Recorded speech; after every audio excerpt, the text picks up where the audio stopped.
Hello, my name is Sarah Barnes and I'm a 7th grade math teacher at Allen Middle School in West Shore School District. It is in Camp Hill right across the river from Harrisburg. I just finished up my first year of teaching, which means I did just graduate in May of 2017, and I actually went to Millersville for my bachelor's degree.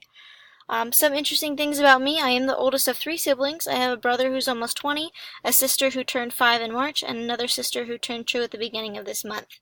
I do enjoy painting and traveling in my free time, and I actually just got back home from a trip from Portland, Oregon. There are 3 main reasons why I chose to pursue a master's degree in STEM education. The first is I've always had a personal interest in STEM and its careers.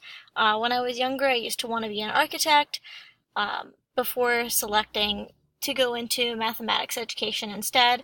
I really do like the hands-on inquiry-based instruction that STEM offers. It really makes it more engaging for both the teacher and the students, I feel.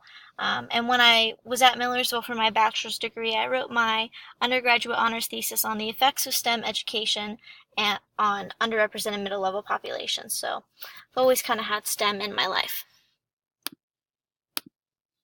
For the similarities between the 2 writings, the first Chappuis quote essentially states that the problem with high-stakes testing and standardized testing, and Gupta and her students clearly dislike these types of assessments.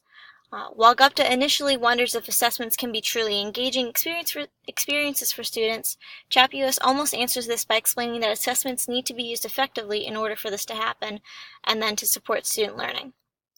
In the third Chappuis quote, Chappuis explains how assessments can be used by teachers to determine common misconceptions that need to be addressed in the class, and this relates to Gupta's article when she addresses misconceptions in her sample lesson. Gupta points out that the main struggle with performance-based assessments is involving all students, especially as classes are becoming more heterogeneous every year. Chappuis explains in the 2 quotes under number 4 that all students, regardless of ability, should be given the opportunity to self-assess and reflect, especially since struggling learners have the most to gain from these types of assessments. Gupta states that performance-based assessments support student mastery and learning. Since performance-based assessments can serve both purposes of formative and summative assessments when executed efficiently, you can almost replace the words any activity with performance-based assessments in the last Chappuis quote. This shows the connections between each of Chappuis' 7 strategies and the parts of the sample performance-based assessment lesson that Gupta describes. The green arrows here show direct, explicit connections between the strategies and the parts of the performance-based assessment, whereas the black arrows are inferences that I'm making as to when each of the actions of each strategy would occur throughout the performance-based assessment. Because of time constraints in this lesson, I'm not going to explain this further.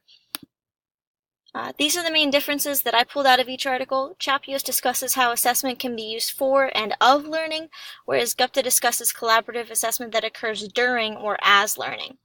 Gupta explains one assessment strategy in detail, which is the performance-based assessment, and then Chappuis explains how several different assessments can be used as they relate to each of the 7 strategies, and furthermore how proper use of the strategies can cause students to have a learning, performance or ego, or task completion goal orientation. Gupta does not discuss these goal orientations whatsoever. Chappuis also does not discuss test anxiety, while Gupta explains how performance-based assessments can help reduce anxiety. As for my personal pedagogical philosophy, I really think it's somewhere in the middle, a combination of both. We should use performance-based assessments, especially since this article proves they enhance student engagement and mastery. It's obvious that these assessments have more opportunity for self-correction and are more student-centered than traditional formative and summative assessments. However, I think that we need a good mix of performance-based assessments as well as little informal formative assessments to examine student understanding of content, and a variety of formative assessments to show student mastery of content. I agree with both authors that high-stakes testing is not an effective type of assessment.